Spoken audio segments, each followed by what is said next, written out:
السلام علیکم.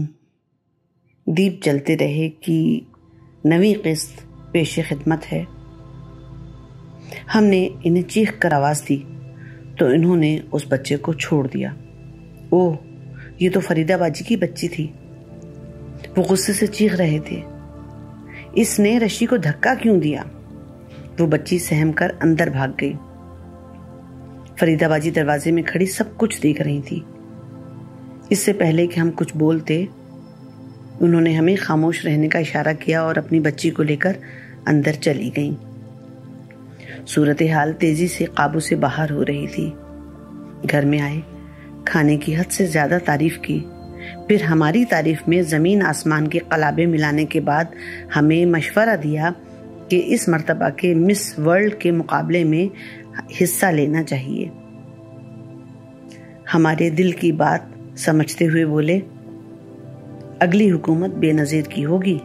وہ خود اس سے ملک کا نام اور نظام بدلنے کی کوشش کریں گی. شام تک انہوں نے گلے میں کچھ دھاگوں کو گوندھ کر مالا بنا کر ڈال لی اور انچولی روانہ ہو گئے. ہم نے لاکھ کہا کہ ہم بھی چلتے ہیں آپ کے ساتھ، لیکن اس مرتبہ انہیں کچھ ایسے امور نپٹانے تھے جس میں کسی کی شمولیت ضروری نہیں تھی. ان کے جانے کے بعد ہم نے ڈاکٹر ایاز کو فون کیا، انہیں ان کی کیفیت اور آج ہونے والی تمام صورتحال سے آگاہ کیا. کہنے لگے، بی بی بہت تیزی آ رہی ہے. یا تو یہ کسی کو مار دیں گے یا خودکشی کر لیں گے. انہیں کسی طرح میرے پاس لے آئیں. ہم نے بتایا آپ کا نام سن کر بھڑک جاتے ہیں. انجیکشن بھی کسی طور لگوانے پر رضامند نہیں. کہنے لگے انہیں اسپتال داخل کروا دیں. نے ایک نجی نفسیاتی ہسپتال کا نام لیا اور کہا فوراً انہیں وہاں داخل کرا دیں. انہوں نے مشورہ تو دے دیا، لیکن ایسے مریض کو جسے کوئی تکلیف نہ ہو، نہ کوئی بیماری، وہ پورے ہوش و حواس میں ہو، اسے کیسے قائل کیا جائے کہ وہ اتنا بیمار ہے کہ چند دن اس کا قیام ہسپتال میں ناگزیر ہے. باجی کے گھر پہنچے، انہیں ساری صورتحال بتائی. کہا کہ آج کی رات ان کے بچے یا وہ خود ہمارے ساتھ سو جائیں. کل انہیں ہم کسی طرح ہسپتال میں داخل کرانے کی کوشش کریں گے. مگر اس کا الٹ ہی رد عمل ہوا. ان کی جانب سے انتہائی تشویش کا اظہار کیا گیا. بھری پوری سسرال میں جانے کیسے ہی سب کو ہی اس بات کا علم ہو گیا تھا کہ ان کو کوئی نفسیاتی عارضہ ہے. لیکن سب شاید اس انتظار میں تھے کہ کب ہمارے منہ سے انہیں ان کے مرض کے بارے میں پتہ چلے اور وہ ہمیں اپنے قیمتی مشوروں سے نوازیں. ہم سے حد درجہ ہمدردی رکھتے ہوئے کہا گیا کہ آخر ہم کیسے اپنی بقیہ زندگی ان کے ساتھ گزاریں گے. انہیں ان کے حال پر چھوڑ کر ہمیں ان سے خلا لے لینی چاہیے. کسی نے مشورہ دیا کہ ہمیں چپ چاپ خیرپور چلے جانا چاہیے. ایک دور کے رشتہ دار نے اپنے تئیں پتے کی بات کی کہ ایسے خطرناک مریض کے ساتھ تو دوسروں کی زندگی کو بھی خطرہ ہے. ٹارگٹ کلنگ تو یوں بھی ہو رہی ہے. کراچی کی بڑی سیاسی پارٹی سے رجوع کرنا چاہیے. اور اس کے بعد جو جملہ کہا گیا وہ بتاتے زبان کانپتی ہے. گئے تھے نماز بخشوانے، روزے بھی فرض کروا لائے کہ مصداق چپ چاپ گھر چلے آئے. ذہن اور دل بے قابو تھا. چولہے پر ایک کھانا بھی نہ بن سکا. جو پکایا سب کوئلہ ہوا. فریدہ باجی کے گھر سے ہمارے گھر کی دیوار ملی ہوئی تھی، جس میں ایک دروازہ بھی ان کے گھر کی طرف کھلتا تھا.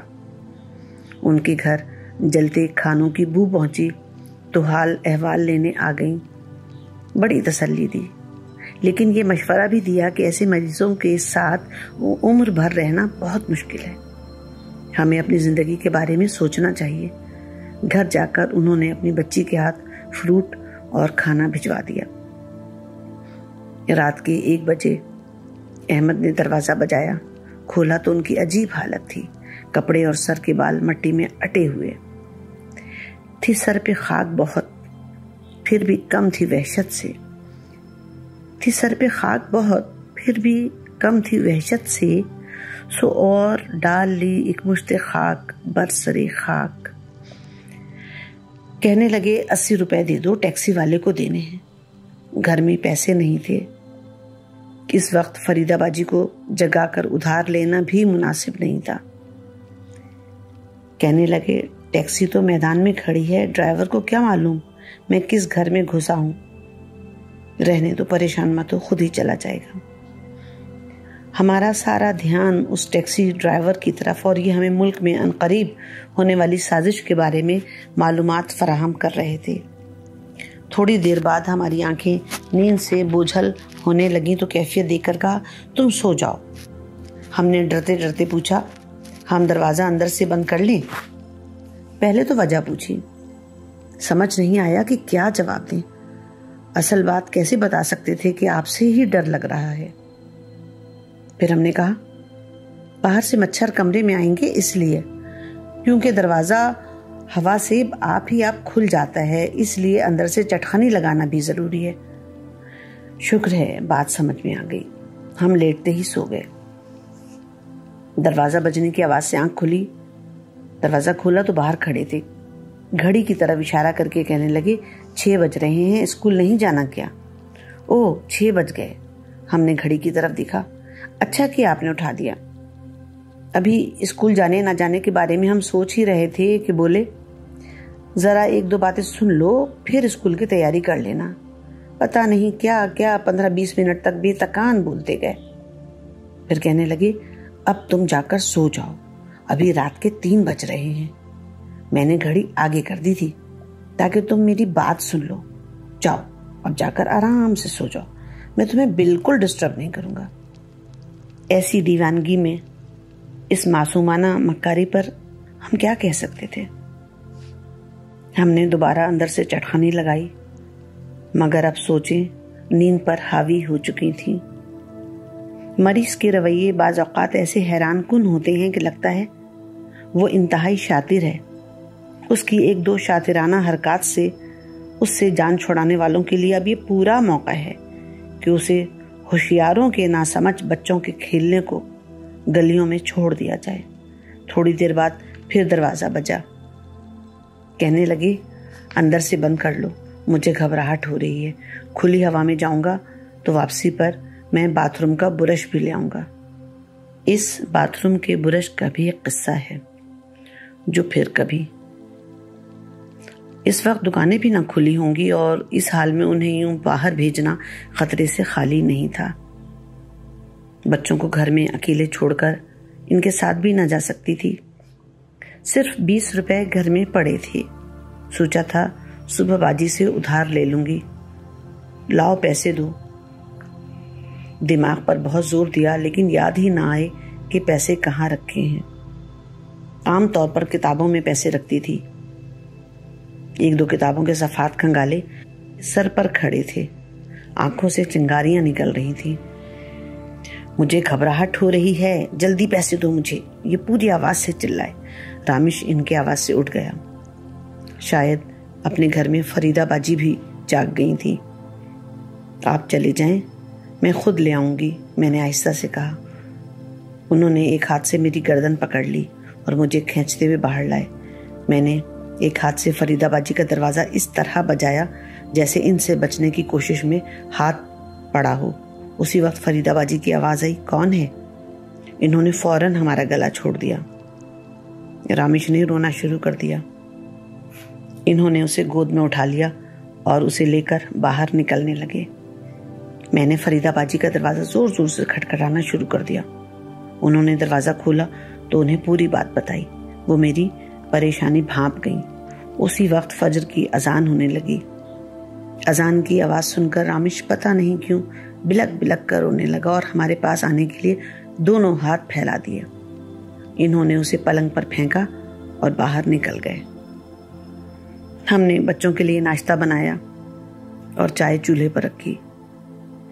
हम जो अगरचे चूल्हे के सामने ही बैठे थे, पर हमें चाय के जलने की बू तक न आई।